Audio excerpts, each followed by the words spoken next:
আসসালামু আলাইকুম এভরিওয়ান, কি অবস্থা সবার? আজকে শেয়ার করব ইয়ালিজের বার্থডে ব্লগ। প্রথমে রান্না করব তেহারির মাংসটা। তো মাংসটা প্রথমে মাখিয়ে নেব, যেহেতু অনেকগুলো বিরিয়ানি রান্না করব। তো তেল দিয়ে নিলাম, তারপর 1 চা চামচের মতো গুঁড়া মরিচ, তারপরে ধনিয়ার গুঁড়া 1 চা চামচের মতো, তারপরে দিয়ে দিলাম কাঠবাদাম কাজু বাদামের গুঁড়ো, তারপরে দিব হচ্ছে জয়ফল জয়ত্রী গুঁড়ো। অল্প কিছু উপকরণ দিয়ে এভাবে রান্না করলে অনেক মজা হয় বিরিয়ানিটা খেতে। তারপরে দিলাম একটুখানি পেঁয়াজ। বিরিয়ানির মধ্যে বেশি পেঁয়াজ দিলে ভালো লাগে না, মিষ্টি মিষ্টি হয়ে যায়। তো এটাকে আমি ভালো করে মশলাগুলো দিয়ে মাখিয়ে নিব। তারপরে আদা রসুন পেস্টটা দিলাম,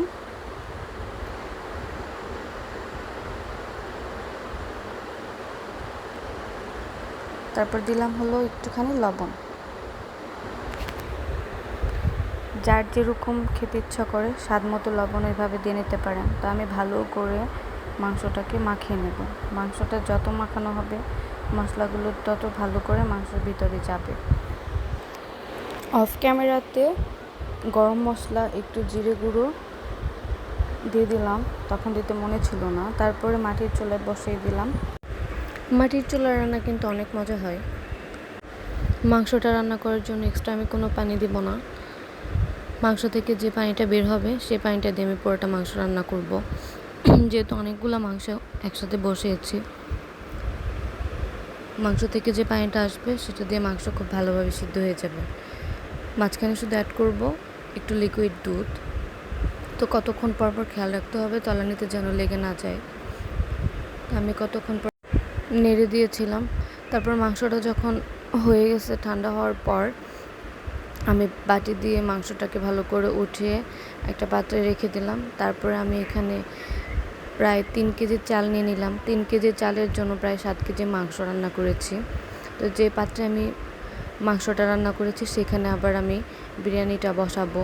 তো ওইটার মধ্যে পরিমাণ মতো তেল দিয়ে, পেঁয়াজ দিয়ে, গরম মশলা দিয়ে ভালো করে পেঁয়াজটা ভেজে নেব। তারপর আমি এখানে আলু নিয়েছিলাম, ছোট ছোট আলু। এই আলু দিয়ে বিরিয়ানি রান্না করলে অনেক মজা হয়, তাই অল্প একটু দিয়েছি। তারপরে চালটাকে দিয়ে ভালো করে ভেজে নেব। চালটা যত ভাজা হবে তত ভাতটা জড়জড়া হবে।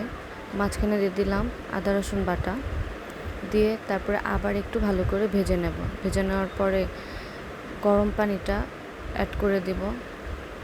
গরম পানিটা দেওয়ার পর দিব হচ্ছে গিয়ে তরল দুধ। দিলাম পরিমাণ মতো লবণ দিয়ে ভালো করে মিশিয়ে কতক্ষণ ঢেকে রাখবো। তারপরে দিয়ে দেব মাংসগুলো। যখন ভাতটা ফুটে উঠবে তখনই মাংসগুলো দিয়ে একটুখানি দুধ দিয়ে ঢেকে রেখে দেব। তারপরে আবার যখন পানিটা একটু কমে আসবে তারপরে দিয়ে দেব আলু। যেহেতু আলুটা আগে সিদ্ধ করা ছিল তাই আর বেশি সিদ্ধ করিনি। তারপরে আগুনের আঁচ উপরে দিয়ে ঢাকনার উপর দিয়ে ঢেকে রেখে দিয়েছিলাম প্রায় আধা ঘন্টার মতো। তারপরে আমি ঘরে গিয়ে একটু শখ করে মেহেদি দিলাম। আমার মেহেদি দিতে খুবই ভালো লাগে, তো একটু মেহেদি দিলাম। তারপর শাওয়ারটা নিয়ে রাতে, যেহেতু হুজুর আসবে, আমি ছোটোখাটো একটা মিলাদের আয়োজন করছিলাম। তারপর হুজুরা দোয়া টোয়া করার পর তাদেরকে খাবার দেওয়া হচ্ছে। তারপর হুজুরা চলে যাওয়ার পর আমরা সবাই একসাথে খেতে বসেছিলাম। যেহেতু ঘরোয়াভাবে একটা প্রোগ্রাম করেছি। ওই দিন বৃষ্টি হয়েছিল, তারপরেও আবার এত গরম ছিল, একটা ভ্যাপসা গরম। তো মেয়েকে জামা টামা পরানোর পর সে আবার করে ফেলছে। তারপরে আমরা খাওয়া দাওয়া শেষ করে সবাই চলে গেলাম, একটু ছবি তুলবো, একসাথে ভিডিও করব।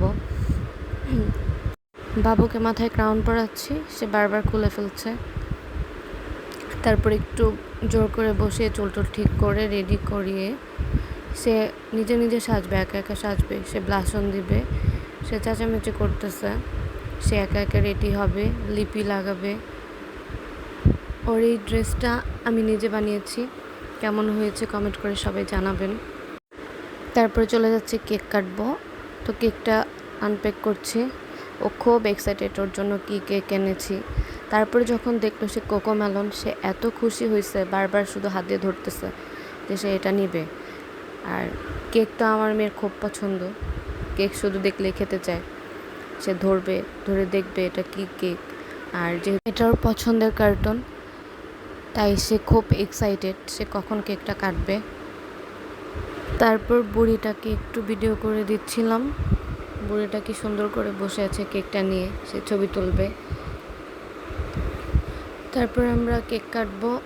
বুড়িটা পাগল হয়ে গেছে কেক কাটার জন্য। তারপরে ক্যান্ডেলটা তাড়াতাড়ি করে জ্বালিয়ে নিয়ে কেকটা কেটে ফেললাম। তো আজকে এই পর্যন্তই ছিল আজকের ভিডিওটা। ভালো লাগলে অবশ্যই সবাই শেয়ার করবেন, কমেন্ট করে জানাবেন। ভিডিওটা শেষ পর্যন্ত দেখার জন্য সবাইকে অনেক ধন্যবাদ। আল্লাহ হাফেজ।